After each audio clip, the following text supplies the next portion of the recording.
संत तुकडोजी महाराज।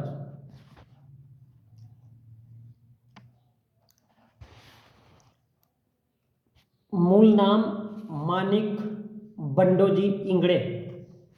माणिक बंडोजी इंगळे। जाति कुर्मी कुणबी मराठी में। जिला अमरावती और गांव का नाम यावली। बहुत गरीब परिवार में जन्मे थे महाराष्ट्र में। और उनकी बड़ी प्यारी सी लाइनें हैं। मनी नाही भाव देवा मला पाव, सांगा मी काय करूं। अरे मूर्खो, मन में जब भाव ही नहीं है और बोलोगे कि देव दिखना चाहिए, तो अगर रहेगा तो दिखेगा ना। तो देव किसको कहा जाता है? मनी नाही भाव देवा मला पाव। अरे बोले जबरदस्ती तुम देवों की आराधना कर रहे हो, पागलपंती है ये तुम्हारी। गरीबी में जन्मे थे। उनका जन्म 30 अप्रैल 1909 में और मृत्यु 1968 में हुई, 11 अक्टूबर को। उन्होंने लड़ाई लड़ी थी आष्टी चिमूर स्वतंत्रता संग्राम। आष्टी और चिमूर, आष्टी बोलोगे तो मुस्लिम नवाबों की नगरी थी और वो अंधश्रद्धा के लिए लड़ाई लड़ रहे थे 1942 में। बाद में उसको स्वतंत्रता संग्राम का नाम दिया गया, जिसमें सैकड़ों लोग मारे गए और इसलिए उनको गिरफ्तार करके चंद्रपुर में गिरफ्तार किया गया और नागपुर में जेल में डाला गया। और नागपुर से छत्तीसगढ़ के रायपुर में उनको कुल मिला करके लगभग 100 दिनों तक जेल में रखा गया, 28 अगस्त 1942 से 2 दिसंबर 1942 में। तो उनके मुख्य काम थे सामाजिक सुधार, अंधविश्वास, अस्पृश्यता, मिथ्या धर्म की। बोले ये धर्म फर्म साला फुकट फालतू का, इसलिए वो कहते हैं कि मनी नहीं भाव। मन में अगर भाव रखते हो तो देवता लगता है कि है, और अगर मन में भाव नहीं है तो काहे का घंटे का देव। तो बोले मैं क्या करूं, तुम मेरे पास आते हो पूछने के लिए। और वो सामाजिक बुराइयों के खिलाफ उनका आंदोलन था, अंधश्रद्धा निर्मूलन और जाति भेद के खिलाफ उनका आंदोलन रहा हमेशा। लेकिन उस आंदोलन को, जो चिमूर आष्टी आंदोलन था, उनकी लड़ाई कुछ और थी। यहाँ तक कि वो वहाँ के नवाबों से मिले आष्टी के, उन लोगों ने भी सहयोग किया। लेकिन बताया जाता है कि वो आज़ादी के आंदोलन के लिए, तो वो गरीब परिवार से थे, तो उनका कोई गुरु फुरु नहीं था। वो अपने अनुभव और अपने अंदर के विचारों यानी अंतर्दृष्टि के माध्यम से उन्होंने ग्राम गीता की रचना की थी। गीता प्रसाद और ग्राम गीता, ये उनके मुख्य दो है। तो तुकडोजी महाराज ग्राम गीता में लिखते हैं, राजास मी महाली सौख्य कधी मिळाली। मराठी, राजास मी महाली, राजा महलों में रहता है, सौख्य कधी मिळाली। और राजा को क्या सफलता मिलती है, महानता मिलती है? ती सर्व प्राप्त झाली या झोपडीत माझ्या। बोले राजा महल में रहता है और उसको जो ख्याति प्राप्त होती है, ती सर्व प्राप्त झाली या झोपडीत माझ्या। ये बोले मेरे को मेरे झोपड़ी में ही मिल गया वो सुकून, वो शांति, वो चैन जो राजा चाहता है। भूमीवरी पडावे ताऱ्याकडे पहावे। बोले जमीन पे गिरा रहता हूँ, सोता हूँ जमीन पे और तारों को देखता हूँ, तारों को देखता हूँ। पाहुन सौख्य माझे, और मेरा ये जो मैं देखता हूँ, देवेंद्र तो ही लाजे, यानी जो ईश्वर है वो भी शर्माता है, उसको भी शर्म आती है। और इसलिए शांति सदा विराजे या झोपड़ी माझ्या। और इसलिए बोले मेरे को मेरे झोपड़ी में ही सुकून मिलता है।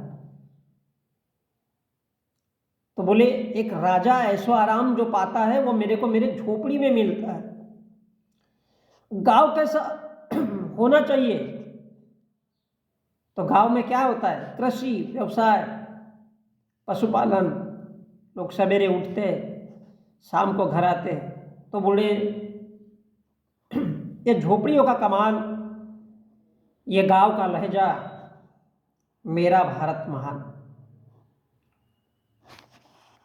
संत टुकड़ो जी महाराज तो वो कहते हैं कि आते हैं नाथ हमारे अंतर्दृष्टि, अंदर से ये अनुभव आते हैं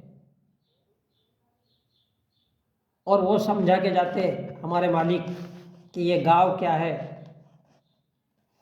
खेती, व्यवसाय, पशुपालन, बोले ये गांव का लहजा है। और 1935 में सालबर्डी की पहाड़ियों पर हजारों लोगों को संबोधित किया।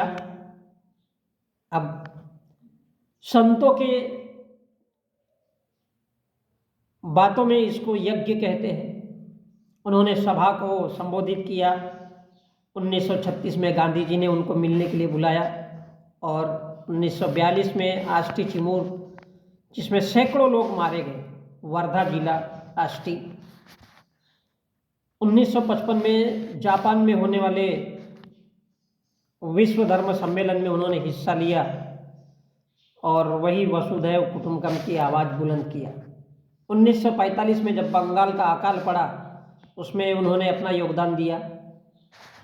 1962 में भारत का चीन के साथ युद्ध हुआ और 1965 में पाकिस्तान के साथ युद्ध हुआ और 1962 में कोयना भूकंप हुआ, उसमें भी उन्होंने अपनी भूमिका निभाई और वो लोगों को प्रेरित करते रहे और इसलिए राजेंद्र प्रसाद राष्ट्रपति ने उनको राष्ट्र संत टुकड़ो जी महाराज की पदवी दी।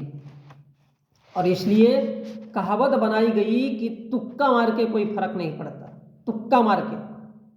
आज देखते हैं कि राष्ट्र संत टुकड़ो जी महाराज एक कहीं दिखते नहीं हैं, तो टुकड़िया कहे कोई न दिखा, टुकड़िया कहे कोई न दिखा। टुकड़िया अर्थात टुकड़खोर जिसको बोलते हैं, जो जिसका खाता है उसी थाली में छेद गिराता है, उसको बोलते हैं टुकड़खोर मराठी में। तो टुकड़िया कहे कोई न दिखा, बस मैं और तू सब एक ही है रे, सब एक ही है। चींटी से भी अणुपरमाणु बना, सब जीव जगत का रूप लिया। चींटी, छोटे छोटे लोग, ये अणुपरमाणु और ये सब छोटी छोटी वस्तुओं से बनता है। तो कहीं पर्वत विशाल बना, सौंदर्य तेरा तू एक ही है। तुझ में भी, तात्पर्य यह है कि तुझ में भी वही है, मुझ में भी वही है।